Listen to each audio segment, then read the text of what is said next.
Now to a story we've been following exclusively for you here on the Read Report. Two new tweaks to Florida's controversial Stand Your Ground law have just passed in the State House of Florida. Representatives of the so-called warning shot bill passed yesterday by a vote of 93 to 24 following a tense 2-hour debate on whether lawmakers should repeal the entire Stand Your Ground law. Instead of repeal, legislators voted to make it legal to avoid retreat and fire a warning shot if threatened.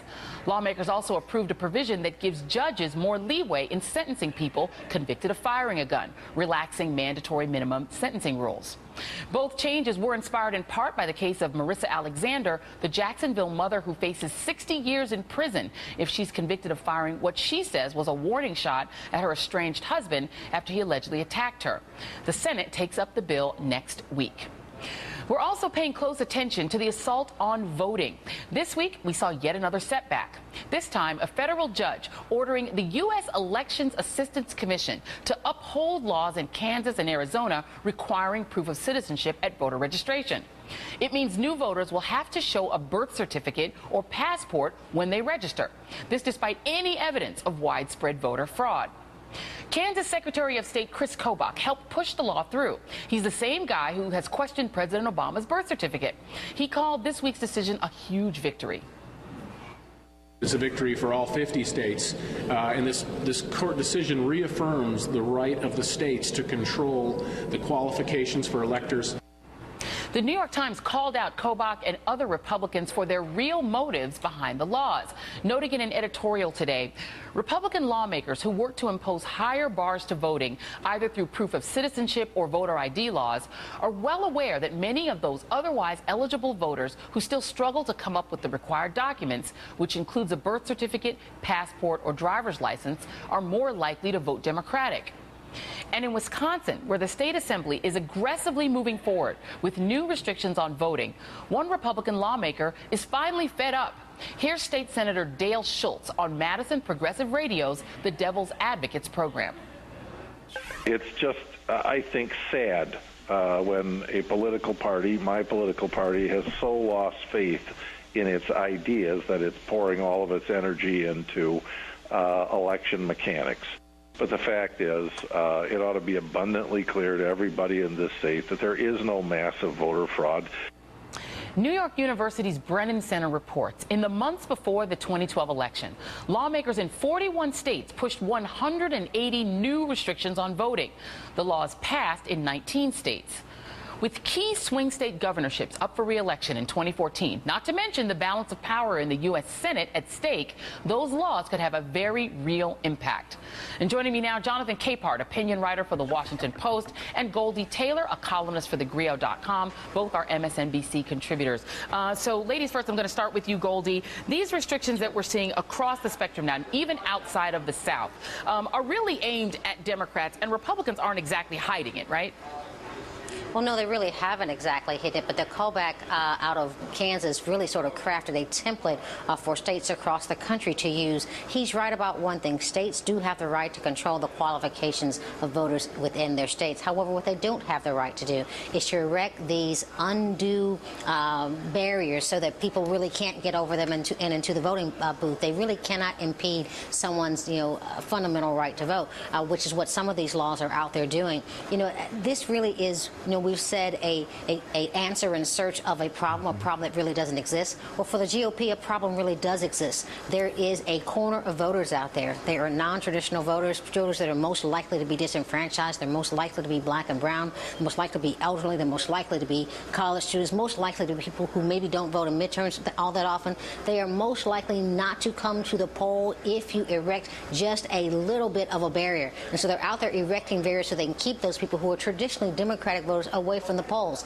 This is a way of sort of shortcutting the process. What they ought to be doing is reaching out to these voters. What they ought to be doing is selling their platform to these voters. Instead, they're trying to keep them away from the polls, and that's what's most unfortunate about this. And Jonathan, typically in midterm elections, the Democratic base does not come out in the same numbers. But here's why Republicans may see this particular midterm as different. I want to show you have 11 states right now that have introduced these photo ID laws, and then you have obviously Kansas and Arizona that require these proof of citizenship laws. That's sort of the map. Now let's look at the map of the gubernatorial elections that are going to be held in 36 states this year. 36 states, including 31 incumbent governors, 31 governors who are seeking re-election. And not only that, you have about a half a dozen of these 2010 Tea Party governors up in purple states. Governors' races do bring out voters. Yes, governors' races do bring out voters. And yes, what we're dealing with here is the circumstance of the midterm election. The Democratic Party base usually doesn't show up because they show up for the big ticket races, right, the presidential races. But I caution people here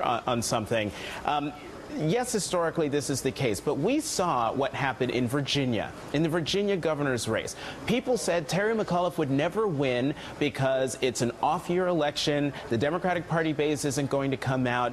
Don't worry about it. The Republican Ken Cuccinelli is going to win. And what ended up happening? Not only did Terry McAuliffe win, but how did he win? The Obama voters who came out in force in 2012 to turn the state, Virginia, to have the president win the state and win the presidency, they came out in the gubernatorial race in Virginia in the same intensity that they did in the 2012 presidential race. And so Virginia, I think, should be sort of the template that Democrats need to use to bring out the base. President Obama's not on the ballot, but President Obama is on the ballot. And right, that's what needs to happen to thwart what Republicans think will happen, and that is they'll keep the House, but also they think they'll take the Senate. They think they'll take the Senate. And one of the things, Goldie, that was not really on the table in 2010, in part because you did have that big oil spill, right, that people all remember, sure, the BP spill, et cetera, that took President Obama sort of off the playing field. And he was sort of accused by a lot of Democrats of not really playing hard in 2010 because of that circumstance and others.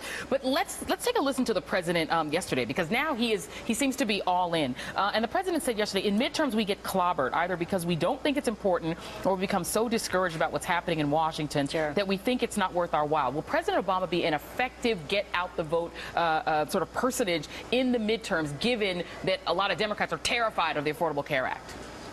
Well, you know, he would be a very effective vote getter in some districts and in some districts not. You know, I really sort of take issue with the notion that in midterms we always get clobbered. We don't always get clobbered in midterms. We get clobbered in midterms where we don't have sort of a message to vote for. And what Democrats have failed to do in some of these elections is really sort of put out a clear and convincing message rather than fight for the Affordable Care Act. You know, as we saw in District 13 in Florida, we saw a candidate running away from the Affordable Care Act, and she lost by 3,500 votes. And so I think that, you know, Democrats have got to get on message, they've got to get on policy, and they've got to take that straight to the voters and do the kind of retail, door-to-door kind of vote getting that the Obama campaign did with Obama for America. Unless we do that, we're going to continue to lose off-year elections. You've got Texas, you've got the state I'm standing in, North Carolina, you've got Georgia, you've got other states that within a cycle or two, if you can, and the demographics are changing in those states, within a cycle or two, those states can conceivably turn blue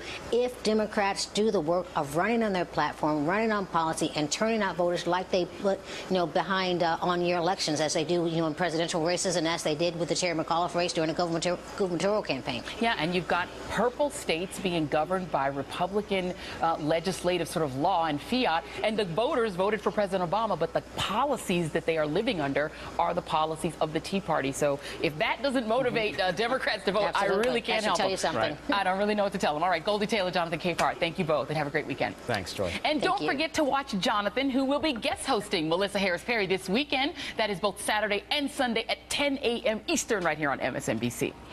And next, we will read between the lines on the Rights Campaign to dismantle the Voting Rights Act.